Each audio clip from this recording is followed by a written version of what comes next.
Hello बच्चों, आज मैं इलेक्ट्रोकेमिस्ट्री का 6th लेक्चर लेकर आया हूँ जिसमें आज हम बहुत इम्पॉर्टेंट टॉपिक डिस्कस करने वाले हैं।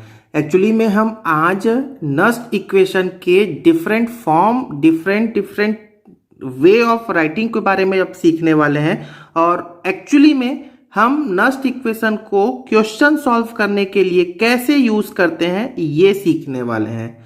तो आज मैं आपको क्वेश्चन के हेल्प से एक दो क्वेश्चन मैं आपको कराने वाला हूं। उस क्वेश्चन के हेल्प से मैं आपको ये बताने वाला हूं कि आखिर क्या क्या वे हो सकता है ऑब्जेक्टिव्स में, बोर्ड्स में नस्ट इक्वेशन से रिलेटेड क्वेश्चंस पूछने के तरीके। तो प्यारे बच्चों, आपके सामने कुछ बातें लिखी हुई हैं। इन बातों को मैं थोड़ी देर बाद डिक्टेट करता हूं, उसके पहले मैं कुछ बातें आपको समझा देता हूं। तो चलिए स्टार्ट करते हैं वीडियो को। सबसे पहले हम ये देखते हैं कि आखिर what are the different way to write the Nernst equation. ऐसा मैं इसलिए बताने वाला हूं क्योंकि ऑब्जेक्टिव्स में नस्ट इक्वेशन के 4 ऑप्शन दे देते हैं और अलग अलग तरीके से उसे पूछ लेते हैं। तो मैं आपको 4-5 वे बता रहा हूं कि नस्ट इक्वेशन को हम किस तरीके से रिप्रेजेंट कर सकते हैं। वैसे नस्ट इक्वेशन के बारे में डिटेल मैंने आपको समझा रखा है पहले भी अपने प्रीवियस वीडियो में, जिसका लिंक मैंने डिस्क्रिप्शन बॉक्स में दे रखा है। जिन बच्चों ने उस वीडियो को नहीं देखा है, पहले आप वो मेरे वीडियो को देख लें, वीडियो नंबर 1, 2, वीडियो नंबर 5 और आज का हम लेक्चर है वीडियो नंबर 6। तो क्या होता है नस्ट इक्वेशन? तो सबसे पहले मैं नस्ट इक्वेशन का एक फॉर्म लिख रहा हूं, ये देखें, E cell is equal to E naught cell minus RT over NF log of base E Q। ठीक है, Q is nothing but reaction quotient या reaction coefficient भी बोलते हैं। ठीक है, तो this is another first form of the Nernst equation. ठीक है, और यहां पर ई सेल क्या है प्यारे बच्चों? ई सेल है ईएमएफ ऑफ द सेल।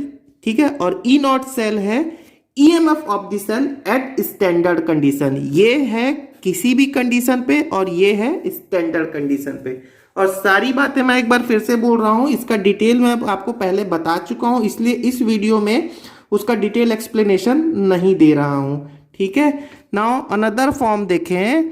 तो अनदर फॉर्म मैं इसको ऐसा लिख सकता हूं प्यारे बच्चों, E cell is equal to E not cell minus, ये देखो ये लॉग ई बेस पे है, इसको लॉग 10 बेस पे मैं क्या कर सकता हूं? लॉग 10 बेस पे करने के लिए 2.303 का एक फैक्टर इंट्रोड्यूस करना होता है। ठीक है, लॉग 10 बेस पे ये हो गया क्यू। क्लियर हो गया? तो ये अनदर वे हो गया। ठीक, अब नेक्स्ट वे देखें प्यारे बच्चों, ये जो इक्वेशन है ये इक्वेशन टेम्परेचर डिपेंडेंट है। दिख रहा है टेम्परेचर डिपेंडेंट?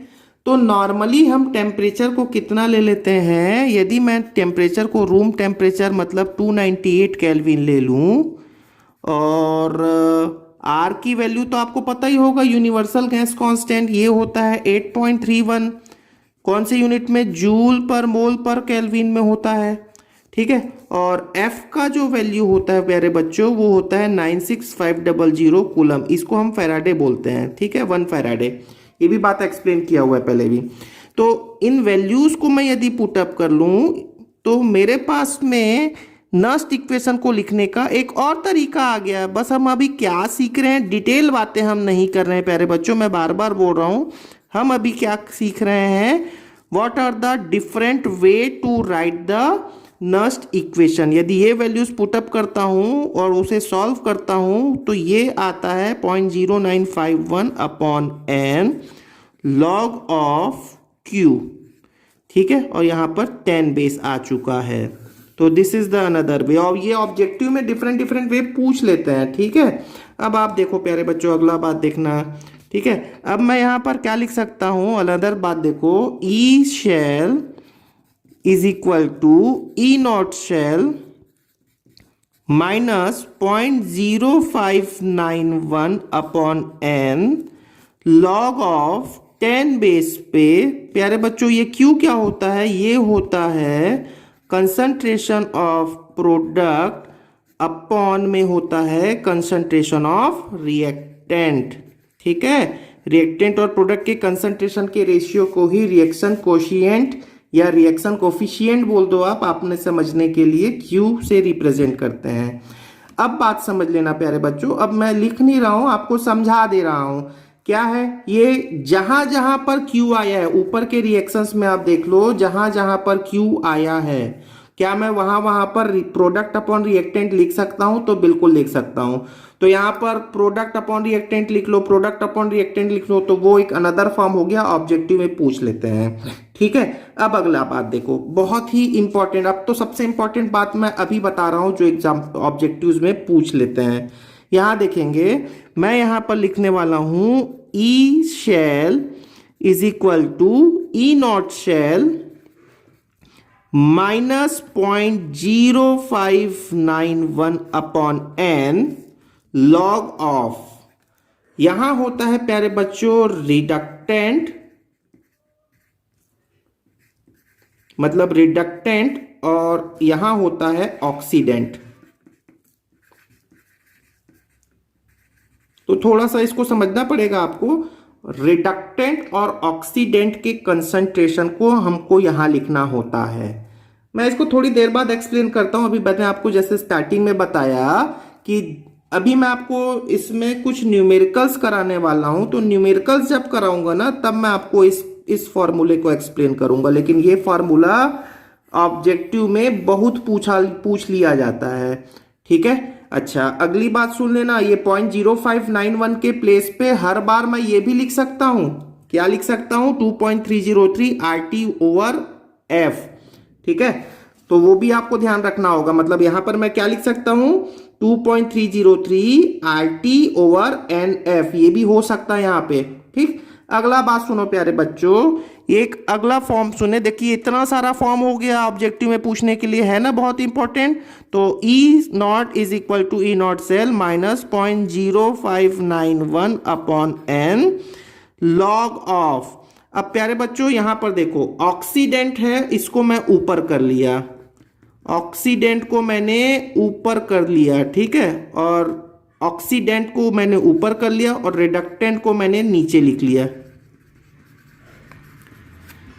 तो यदि मैं इसको एक्सचेंज कर दूं, पलट दूं, तो यहां का जो साइन है वो भी चेंज हो जाएगा, तो ये अनदर फॉर्म हो गया। ठीक है, अच्छा यहां पर आप ये बात समझ लेना, नॉर्मली क्वेश्चंस जब पूछेंगे तो यहां पर जो मैंने ऑक्सीडेंट लिखा है वो एग्जाम में ऐसा लिख लेते हैं ऑक्सी, और यहां लिख देते हैं रिडक्शन, बस इतना ही शॉर्ट में लिख देते हैं। ठीक है, इनके प्लेस पे ये लिख देंगे, इसके प्लेस पे ये लिख देंगे।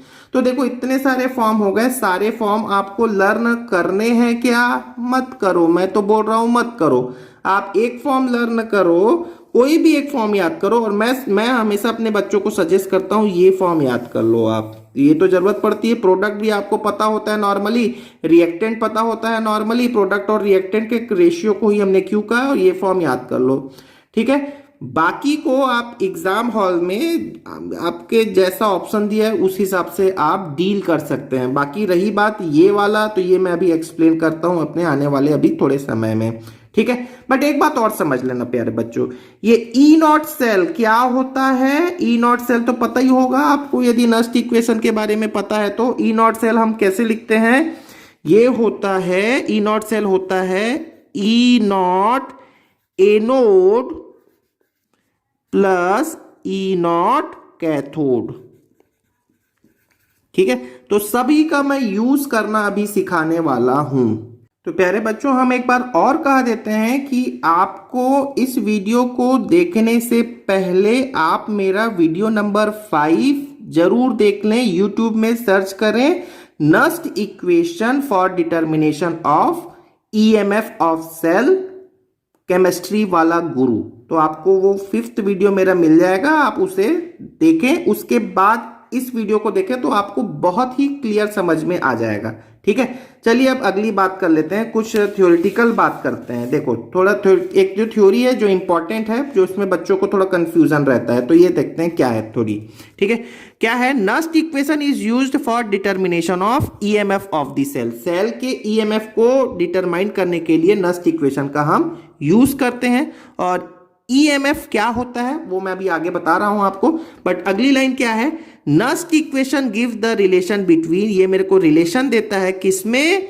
इलेक्ट्रोड पोटेंशियल और concentration of the cell electrolytes. तो जैसा मैंने आपको बताया यहां पर प्यारे बच्चों, ये जो फॉर्मूला है, ये फॉर्मूला एक्चुअली में कंसंट्रेशन और सेल के इलेक्ट्रोलाइट्स इलेक्ट्रोड पोटेंशियल के बीच में रिलेशन दे रहा है। ठीक है, चलिए अब देखो ईएमएफ का फुल नेम क्या होता है प्यारे बच्चों? ईएमएफ को हम बोलते हैं इलेक्ट्रोमोटिव फोर्स, विद्युत वाहक बल हिंदी में बोलते हैं, और इसे रिप्रेजेंट करते हैं ई सेल से।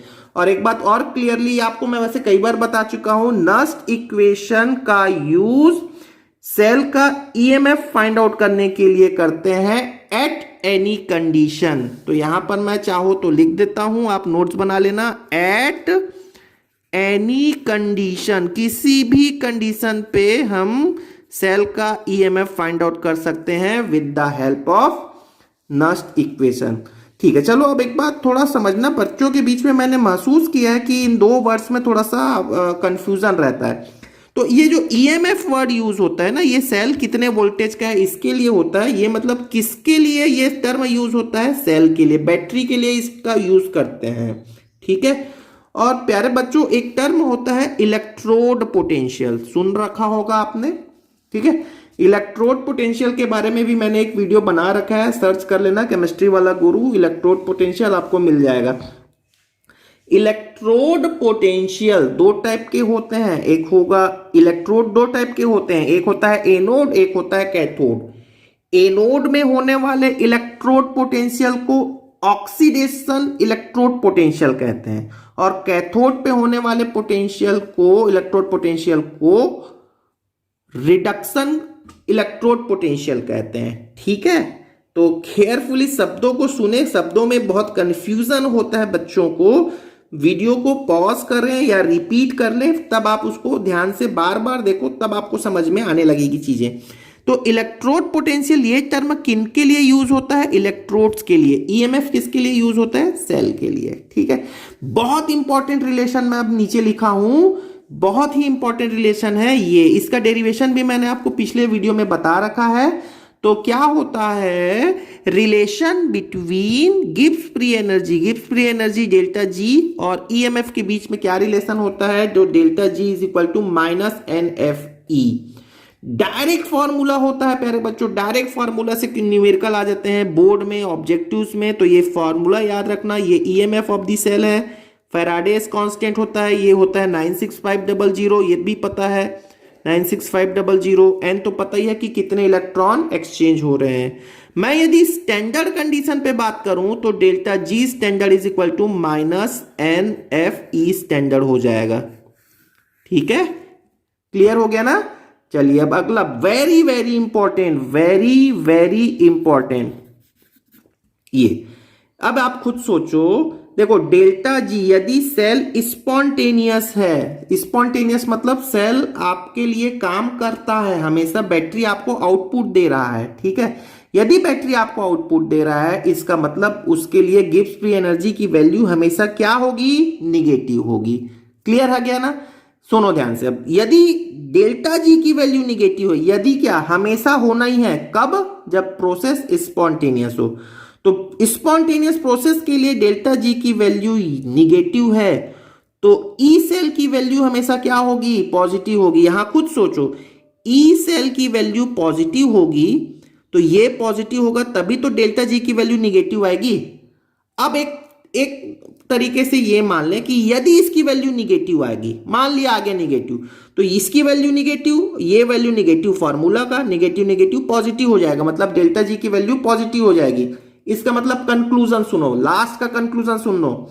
यदि बैटरी आपको आउटपुट दे रहा है, या ऐसा बोल दो सरल शब्दों में, यदि बैटरी आपके लिए काम कर रहा है, यदि बैटरी अच्छा है, तो उसके लिए ई सेल की वैल्यू, ईएमएफ की वैल्यू हमेशा क्या आएगी? पॉजिटिव आएगी। क्लियर हो गया बात? क्लियर हो गया बच्चे? क्या होता है प्यारे बच्चों, आप अपने आंसर को खुद चेक करते हो, खुद चेक कर सकते हो एग्जाम हॉल में। सपोज आपने नस्ट इक्वेशन का यूज किया, चलो देखो नस्ट इक्वेशन का आपने यूज किया, नस्ट इक्वेशन का यूज किया, आपने ई सेल निकाला और ये ई सेल की वैल्यू मान लो धोखे से निगेटिव आ गई, इसका मतलब आपने गलत कैलकुलेशन किया है। ये हमेशा क्या होगी? ई सेल की वैल्यू हमेशा क्या आएगी? पॉजिटिव आएगी। क्लियर हो गया? अब मेरे पास में एक और रिलेशन है, relation between Gibbs free energy and equilibrium constant. ये इक्विलिब्रियम कांस्टेंट को हम के सी से रिप्रेजेंट करते हैं, के सी या के ई क्यू भी बोल सकते हो, कुछ भी, ये तो रिप्रेजेंटेशन है। एनीवे आप टर्म्स को याद रखने वाले हैं, इक्विलिब्रियम कांस्टेंट। तो प्यारे बच्चों ये फॉर्मूला आपने पढ़ रखा होगा, delta G is equal to minus में 2.303 R T log of K equilibrium, मतलब इक्विलिब्रियम कांस्टेंट, ये आ गया। ठीक है, बहुत इंपॉर्टेंट फॉर्मूला है, आपने भी इस फॉर्मूले को क्लास 11th में इक्विलिब्रियम चैप्टर में पढ़ रखा होगा। ठीक है ना, अभी इस फॉर्मूले का यहां पर क्या रोल है? तो प्यारे बच्चों अभी मैंने थोड़ी देर पहले ये तो बताया था, delta G is equal to minus n F E बताया था ना, ई सेल। ठीक है, ये भी आपको फॉर्मूला है। तो ये फॉर्मूला हो गया इक्वेशन 1, ये इक्वेशन 2, ये भी डेल्टा जी है, ये भी डेल्टा जी है। तो क्या दोनों को इक्वेट कर किया जा सकता है? तो बहुत ही आसानी से आप कर सकते हो कि delta G is equal to minus 2.303 R T log of K equilibrium और delta G is equal to minus n F E cell. चलो हम इसको एक न्यूमेरिकल से आपको समझा देते हैं। क्या है question? Write the Nernst equation and EMF of the following cell at 298 Kelvin. ठीक है, इस सेल का रिप्रेजेंटेशन आपके सामने लिखा हुआ है, SN/SN2 प्लस, SN2 प्लस का कंसंट्रेशन नोन है, फिर दो पैरेलल लाइन है H प्लस, फिर उसका कंसंट्रेशन H2, 1 बार प्लेटिनम प्लेट, ये सब लिखा हुआ है, क्वेश्चन में गिवन है। ठीक है, साथ ही साथ क्वेश्चन में आपको ये भी दिया हुआ है, कुछ इस तरीके से लिखा हुआ है। ठीक है, इनका मीनिंग सबको मैं बता रहा हूं। सबसे पहले देखते हैं कि ये सेल रिप्रेजेंटेशन में दो पैरेलल लाइन के एक साइड पे जो लिखा होता है वो होता है ऑक्सीडेशन वाला पोर्शन। याद रखने वाले हैं, वैसे सेल रिप्रेजेंटेशन में मैं पहले बता चुका हूं, ये होता है ऑक्सीडेशन वाला पोर्शन और ये होता है प्यारे बच्चों रिडक्शन वाला पोर्शन। ठीक है, ठीक, चलिए अब देखते हैं इनका मीनिंग क्या है। तो प्यारे बच्चों इसमें हमेशा याद रखना, ये जो वर्टिकल लाइन है इसके लेफ्ट हैंड साइड पे जो है SN, ये रिएक्टेंट है। तो चलो सॉल्यूशन देखते हैं। ठीक है, सॉल्यूशन के साथ साथ मैं आपको क्वेश्चन एक्सप्लेन करता हूं। तो ये है रिएक्टेंट, ये है प्रोडक्ट, है ना। तो आप लिखो SN रिएक्टेंट और प्रोडक्ट के लिए क्या लिखते हो, एरो करके आपने प्रोडक्ट लिखा SN2 प्लस। ठीक है, इतना काम किया। दूसरा आप देखो यहां पर भी ये है पैरेलल लाइन के जस्ट बाद H प्लस और ये है H2, मतलब ये रिएक्टेंट ये प्रोडक्ट। तो आपने लिखा H प्लस रिएक्टेंट और प्रोडक्ट के लिए कैसे लिखते हैं प्यारे बच्चों, एरो किया और H2 लिखा। ठीक है, ये लिख लिया प्रोडक्ट, रिएक्टेंट और प्रोडक्ट आपने लिख लिया।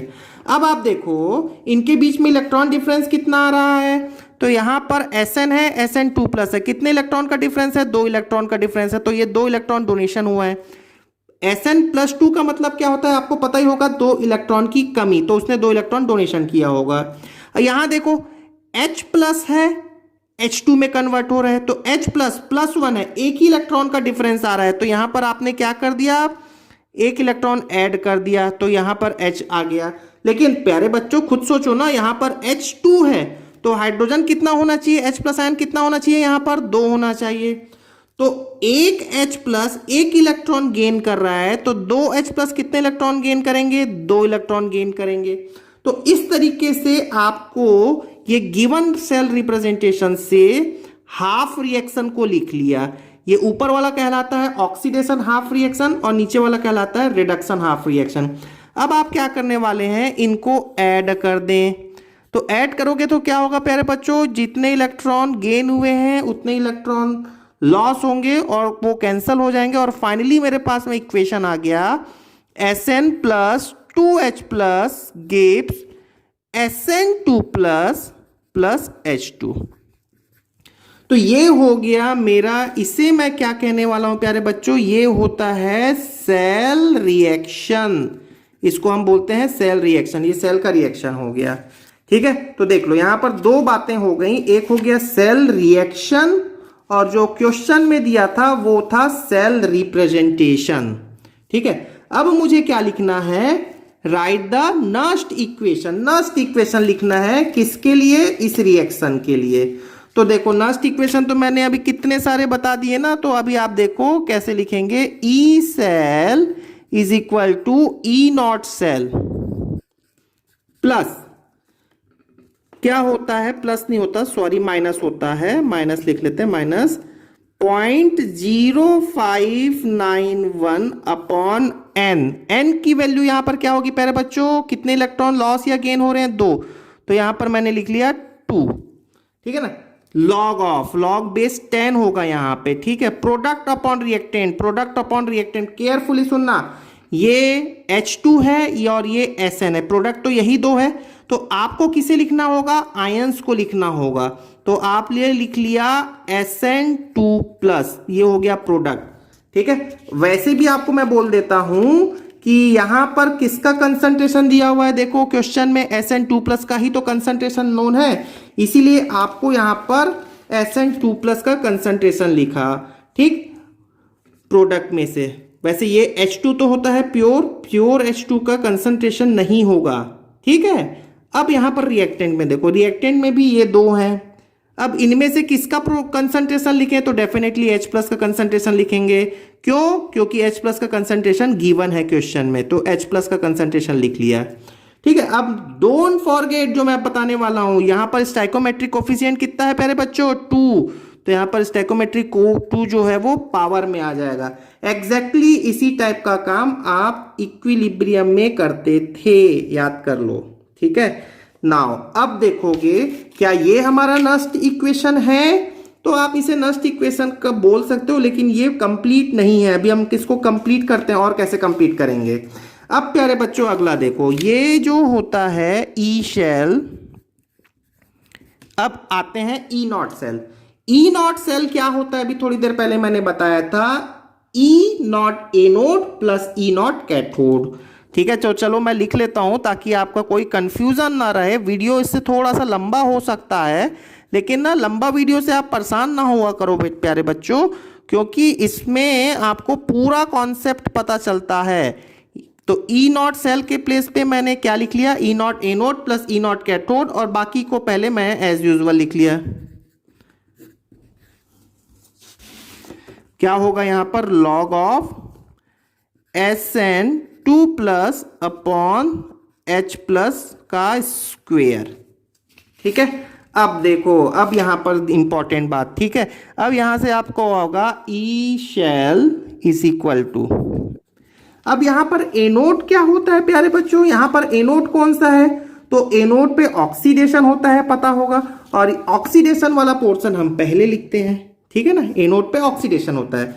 तो ये वाला जो रिएक्शन है, ये हाफ रिएक्शन जो मैंने थोड़ी देर पहले बोला, ये ऑक्सीडेशन हाफ रिएक्शन है, और यही एनोड के जैसे काम कर रहा है। कौन काम कर रहा है, Sn एनोड के जैसे काम कर रहा है। तो आप यहां पर देखना, ये रिएक्टेंट, ये प्रोडक्ट, रिएक्टेंट प्रोडक्ट को हम लिखते कैसे हैं, यहां देखो ई एनोड पे हम लिखेंगे कैसे, यहां हम लिखेंगे E naught Sn oblique Sn2 plus, reactant और प्रोडक्ट को कुछ इस तरीके से लिख लिया। ठीक है, प्लस अब यहां पर ई नॉट कैथोड, कैथोड कहां पर हो रहा है, कैथोड पे तो रिडक्शन होता है, रिडक्शन हाफ से लिखना होगा। और ये क्या होता है, ये रिएक्टेंट, ये प्रोडक्ट, तो H प्लस ऑब्लिक H2, तो ये H प्लस ऑब्लिक H2 लिखने वाले हैं। क्लियर हो गया, बाकी को आप पहले एज यूजुअल लिख लो, फिर आगे आपको एक्सप्लेन करते हैं। 0.0591 अपॉन एन, लॉग ऑफ ये होगा Sn2 plus upon H plus का स्क्वेयर।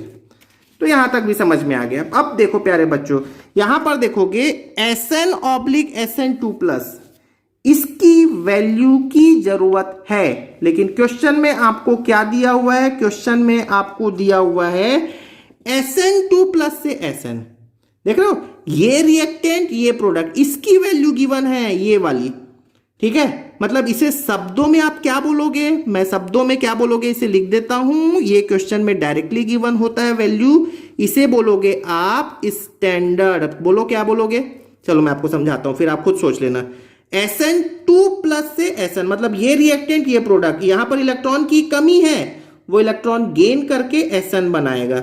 मतलब स्टैंडर्ड इलेक्ट्रॉन गेन करता है तो क्या बोलते हैं उसको, रिडक्शन। तो गेन ऑफ इलेक्ट्रॉन रिडक्शन होता है, तो इसे वर्ड्स में क्या बोलेंगे प्यारे बच्चों, ये जो वैल्यू है वो होता है स्टैंडर्ड रिडक्शन पोटेंशियल, ठीक है। और यहां मुझे जो जरूरत पड़ रही है, यहां पर देखो SN से SN2 प्लस, मतलब ये यहां पर ये रिएक्टेंट ये प्रोडक्ट, मतलब यहां पर इलेक्ट्रॉन लॉस हो रहा है, और मतलब मुझे यहां पर इसे शब्दों में मैं क्या बोलने वाला हूं, ये है शब्दों में इसको मैं बोलूंगा तो ये है स्टैंडर्ड ऑक्सीडेशन पोटेंशियल।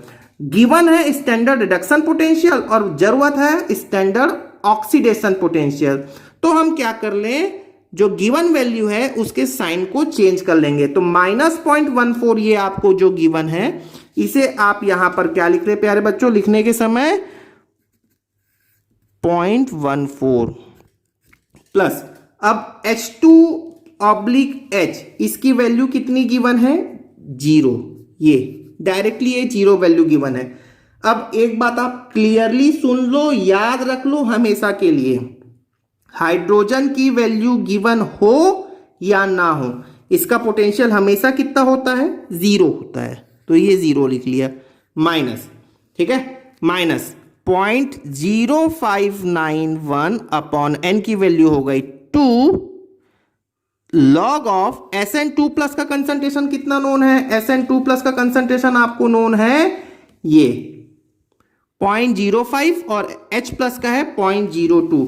तो मैं यहां पर वैल्यूज लिख लेता हूं, SN2 प्लस के प्लेस पे 0.05 और यहां पर मैंने लिखा 0.02 का होल स्क्वायर। अब आप इसको सॉल्व कर लें, आपका आंसर आ जाएगा। मैं एक बार सॉल्व करने की कोशिश करता हूं, अदरवाइज मैं यहां पे ना भी सॉल्व करूं तो it's your responsibility to calculate it, ठीक है। -0.0591 अपॉन 2 को हम लिख लेते हैं अप्रॉक्स 0.03, क्योंकि ये 0.06 के आसपास होता है, लॉग ऑफ। प्यारे बच्चों इसको मैं लिख सकता हूं 5 × 10⁻⁻2, और इसको मैं लिख सकता हूं 2 2 4 × 10⁻⁻4। -2 ऊपर नीचे -4 कैंसल हो गए, तो ये अल्टीमेटली कितना हो गया 5 × 10⁻2 अपॉन में 4 हो गया ना। बस अब आप इसको सॉल्व कर लें, आपका आंसर आ जाएगा। मैं इसको क्या लिख लेता हूं 0.14 माइनस में 0.03 लॉग ऑफ, यहां पर हो जाएगा, इसको ऐसा कर लेते हैं log of 5 plus 2 log 10, log की प्रॉपर्टी अप्लाई कर दिया प्यारे बच्चों, माइनस लॉग ऑफ 4। और मैं बोल रखा हूं कि लॉग वाला जो भी कॉन्सेप्ट आपको नहीं पता है तो मेरा लॉग वाला वीडियो देख लें, वो मैं लिंक में भी दे दूंगा, अदरवाइज आप यूट्यूब में सर्च कर लेना, ठीक है, केमिस्ट्री वाला गुरु तो में लॉग और एंटी लॉग की वैल्यू कैसे फाइंड आउट करें। log 5 की वैल्यू क्या होती है प्यारे बच्चों, log 5 की वैल्यू अप्रॉक्स 0.7 होती है, प्लस 2 log 10 की वैल्यू होती है 1, माइनस 4 की वैल्यू, log 4 की वैल्यू कितनी होती है प्यारे बच्चों 0.602, ये हो गया 0.03 माइनस में 0.14, तो 0.7 माइनस 0.6 मतलब 0.1, और ये अप्रॉक्स हो गया 2.1। अप्रॉक्स वैल्यू मैं बोल रहा हूं, आप कैलकुलेट कर लेना 0.03, और ये हो गया 0.14 यहाँ माइनस साइन पे, तो ये हो गया 2 3 ये हो गया 0.0 3 1 जा 3 3 2 जा 6 0.063 माइनस में 0.14। तो चलिए इसको सॉल्व कर लेते हैं, सॉल्व करोगे तो ये आ जाएगा 7 और 7 पॉइंट, अप्रॉक्स आंसर ये होगा वोल्ट में, ठीक है। तो अब आपको सारी बातें समझ में आ गई हैं एक्सेप्ट वन थिंग। अब उसको सुन लो, मैं जो बोला था। देखो प्यारे बच्चों, मैं क्वेश्चन में ये दे रखा हूं कि ये जो क्वेश्चन था इसमें ये है ऑक्सीडेशन और ये है रिडक्शन वाला पोर्शन। ठीक है, अब आपको पता होगा कि जिसका ऑक्सीडेशन होता है वो खुद एक रिड्यूसिंग एजेंट होता है। मतलब यहां पर SN एक रिड्यूसिंग एजेंट है और उसी का सॉल्यूशन रखा हुआ है। रिड्यूसिंग एजेंट उसी का सॉल्यूशन, ठीक है, और ये है ऑक्सीडाइजिंग एजेंट और उसी का सॉल्यूशन। ये जो है ये कुल मिला के बात ये हो गई।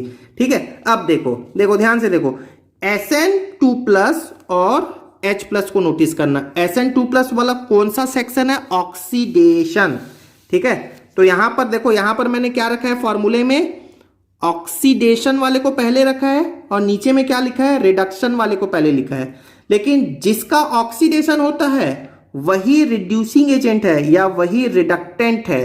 तो अब यहां पर देख लो प्यारे बच्चों, यहां पर जो फॉर्मूला हमने लिख रखा है ये वाला फॉर्मूला, अब समझ में आ गया रिडक्टेंट मैंने क्यों लिखा है। रिडक्टेंट मतलब जिसका ऑक्सीडेशन हो रहा है, जो ऑक्सीडेशन होगा उसी का मैंने पहले लिखा है। तो SN2+ का ऑक्सीडेशन हो रहा था इसलिए उसी को मैंने यहां पर रिडक्टेंट लिख लिया। तो आप यहां पर नोटिस कर लेना, यदि माइनस है तो ऊपर रिडक्टेंट, यदि प्लस है तो ऊपर ऑक्सीडेंट होगा। ठीक है, तो आई होप, मेरे को लगता है कि आपको पूरी बातें समझ में आ गई होंगी। Thank you very much.